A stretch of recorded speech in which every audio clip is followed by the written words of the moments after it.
Hello students. Welcome to our channel Learning Hub. Today we are going to discuss the states of matter. The matter is anything that has mass and volume. There are 7 states of matter in the universe, but 4 states of matter exist on Earth. Solid, liquid, gas, and plasma. Solid substances have definite shapes. They have definite volumes. They have low kinetic energy. They cannot be compressed. Particles or molecules in solid substances are closely packed. Their particles have a strong force of attraction and very little space between them. The solids are typically denser than a liquid or a gas. Book, pen, salt, apple, table are some examples of solid state. Liquid. The liquid state is the intermediate between gaseous and solid state. The liquid has no definite shape but assumes the shape of a container acquiring a definite volume.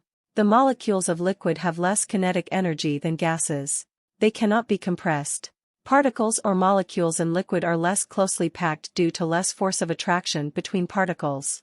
Liquids have intermediate density as compared to solid and gas. Water, milk, and juice are some example of liquid state. Gas. The gases have no definite shape and no definite volume.